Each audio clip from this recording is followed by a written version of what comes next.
Jag tänkte faktiskt börja det här avsnittet med att berätta för er vem som vann den här mastern och den här formen.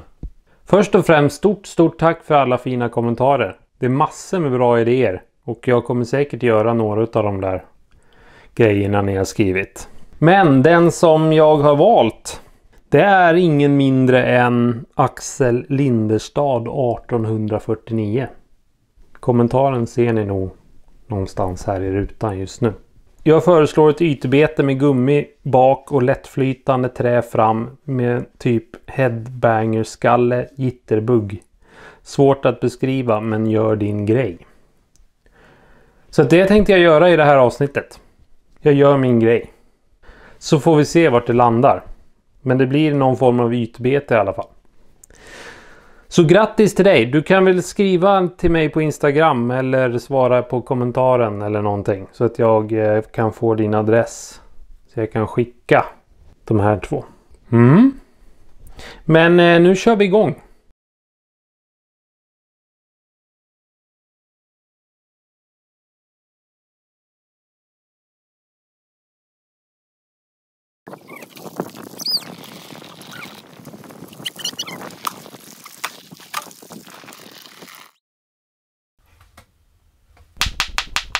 Det här är ju en jävligt stor krok. Eller det är en sån här offset-krok. Från Svartsonker. Det satt en sån här källskruv på den. Och det satt lite bly där. Som jag har tagit bort. Så jag tänkte faktiskt försöka göra ett offset-kroksbete. Ni kommer fatta när ni får hänga med. Så blir det lite tydligare. Nu är det semester också. Så att nu är man ju jävligt i stöten. Känns som att man har hela livet framför sig. Skämt åsido. Det kommer bli lite experimenterande och lite pyssligt den här gången. Jag gjorde en sån här förra året vid den här årstiden.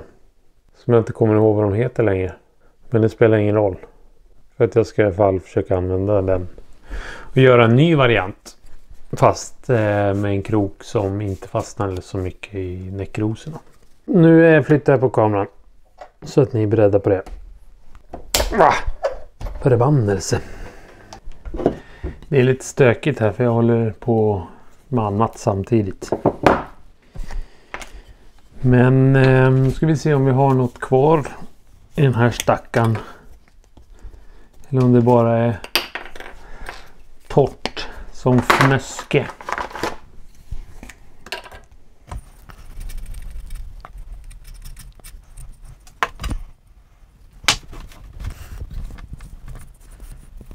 Så. Sitter ju inte jättebra, men det ska det inte göra. Eller för man ska ju kunna dela på den här sen.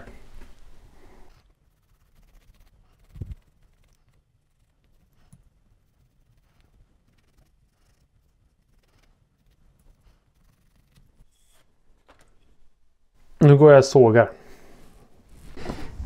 Jag får väl försöka förklara lite hur jag har tänkt mig. Jag tittade på ett avsnitt med Marling Bates. Så gjorde han ett bete med en offset-krok på det här sättet. Så jag tänkte göra något liknande. Så när jag delar på den här så ska jag försöka karva ur här. Där den här kroken ska sitta. Sen ska den kunna åka upp här när sniporna biter i betet. Det blir mycket funderingar nu så att ni är beredda på det. Ska i alla fall försöka dela på de här nu. Se om det vill sig. Oj. Och det ville det.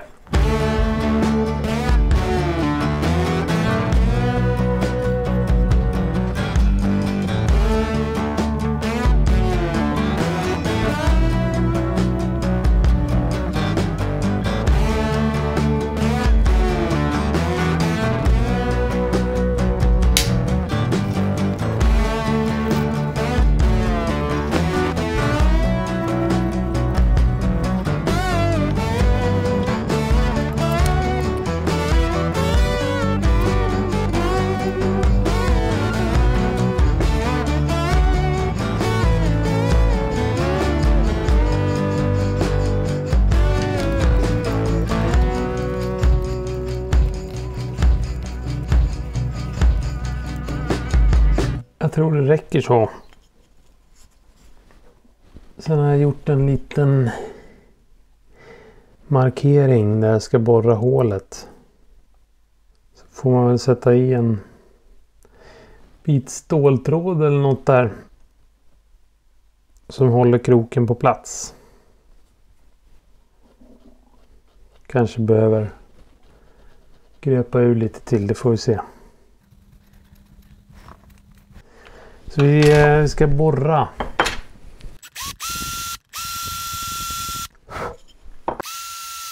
Jag fick offra en gammal borr. Den passade så bra.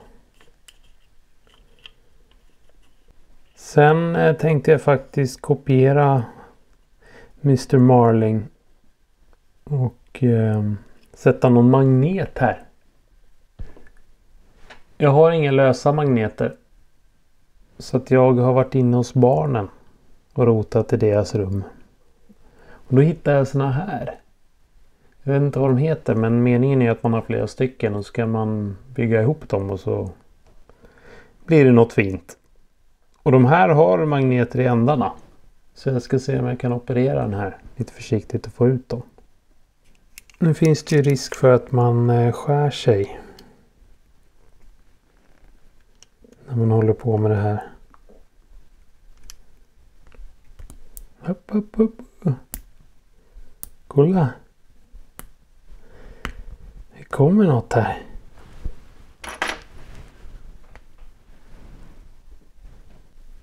Den är ganska stark i alla fall. Nu kan man ju ta i lite mer, för nu vet man hur det funkar. Då blir man lite mer oförsiktig. Lite ivrig.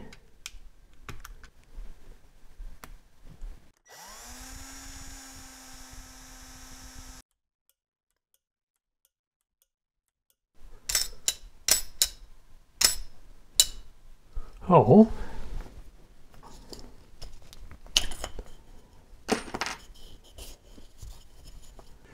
Jag har lagt på lite UV-resin här. För här inne kommer det bli blött. Så nu ska jag limma ihop den här. Tänkte jag.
Nu är det dags för måleri.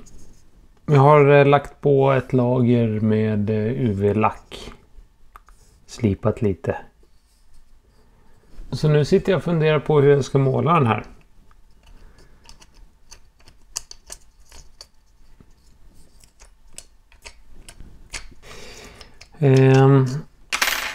Men jag tror att jag målar den i något gäddigt. Faktiskt. Så vi ska gå bort till måleriet. Ska börja med att grunda med lite vitt. Om jag får igång min spruta. Så då.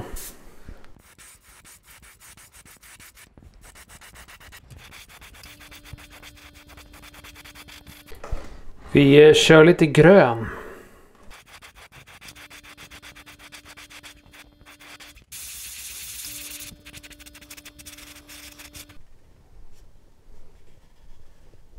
Lite mörkgrön också.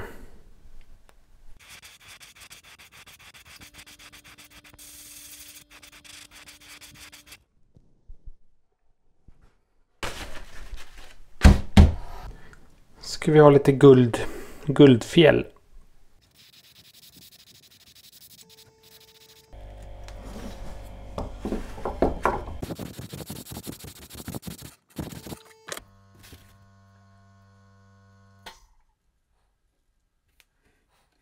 Nu tänkte jag dutta lite fläckigt. Så nu blir det duttelidutt-dutt.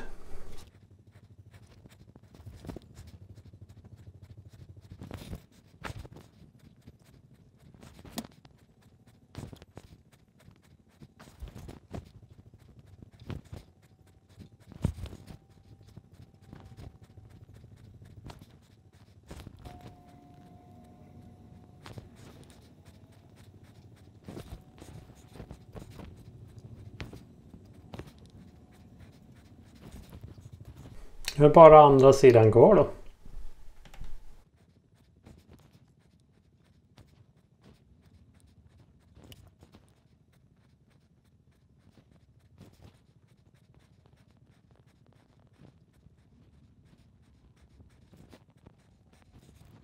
Jag ska köra lite blått innan vi går på det svarta.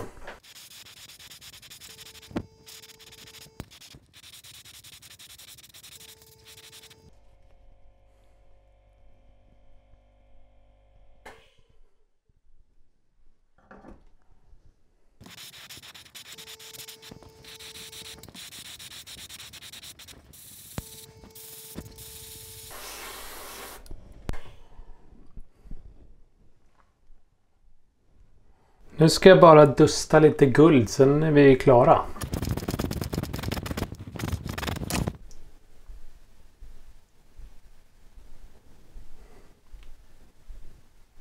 Jag var på väg att sätta på ett par Kina-ögon. Eller på att säga. Jag kom på att jag har ju handgjorda ögon som jag fick förut. Så jag valde ett par sådana. Det blir ju så jävla mycket bättre.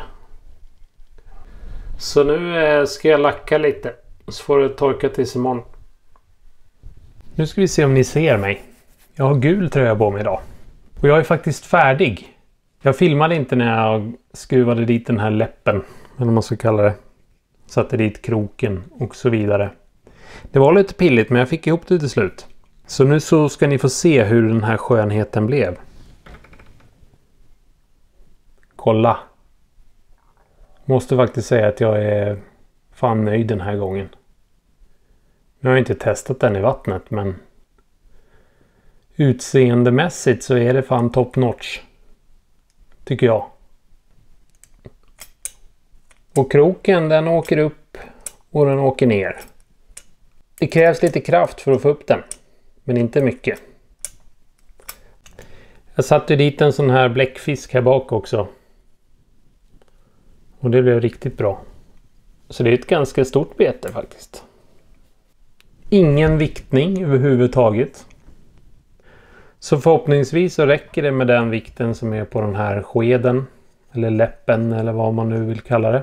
Och kroken. Men det återstår ju att se. Jag hoppas att det ska sluta regna. Så man kan få komma ut ikväll och testa och kasta lite bland näckrosorna. Jag kom på vad den här betestypen heter också.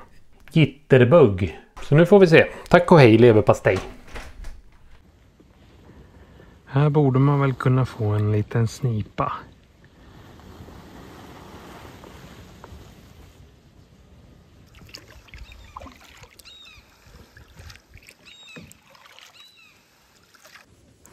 Jag ska försöka filma. Men det är svårt när man är ensam.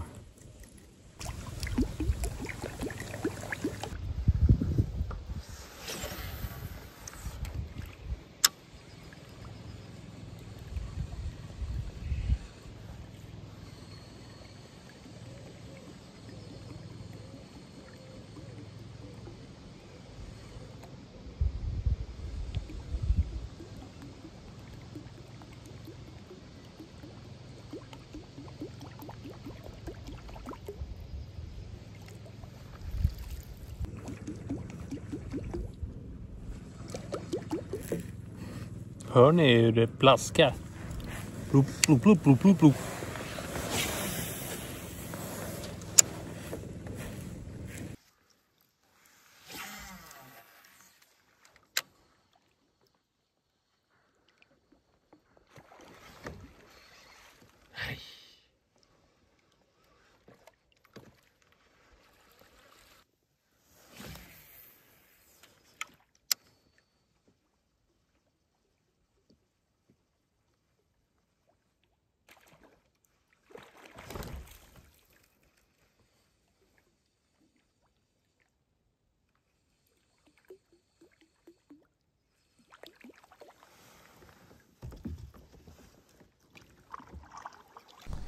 Ser ni mig?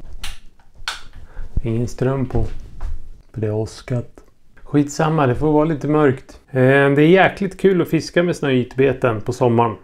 Det är lite frustrerande men väldigt roligt. Frustrerande för att det är svårt att kroka dem.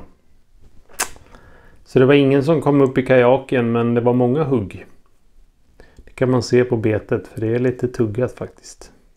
Jag hade någon förhoppning om att jag skulle få något spektakulärt hugg på film, men det var svårt att filma och kasta och veva och allt det där samtidigt. Och det var ett par som var nära att komma upp, men de släppte precis vid kajaken. Så jag åkte hem och sen tänkte jag att ja, men det är nog mycket smågäddor där inne. Så jag kanske skulle göra en mindre variant. Och det gjorde jag. Och den ser ut så här. Samma princip. Med krok och magnet och allt det där. Och den här högg jag ännu mer på. Men det var svårt att få dem att fastna också. Men grejen med de här beterna är nog kanske inte att få upp så många gäddor som möjligt, utan det är själva huggen som är häftiga. Så det var kul. Den här rackaren, den tänkte jag faktiskt lägga i webbshoppen för 1 krona. Men kruxet är att webbshoppen är låst. Och lösenordet, det är vad den här väger. Utan decimaler och sådana saker. Vad väger den här? Lyckas man lista ut det så kommer man in i webbshoppen och då kan man köpa den här för 1 krona. Sen tillkommer det ju en fraktkostnad också, tyvärr. Men ändå. Så blir det en liten kul avslutning på det här avsnittet. Tänkte jag. Många av de här kommentarerna som skrevs på förra avsnittet kommer jag faktiskt ha användning av. Jag kommer nog göra några av de där grejerna. För det var så jäkla bra kommentarer. Så jag tackar så otroligt mycket för dem. Och sen som vanligt stort tack för att ni har tittat. Och skitfiske på er om ni ska ut. Hej då!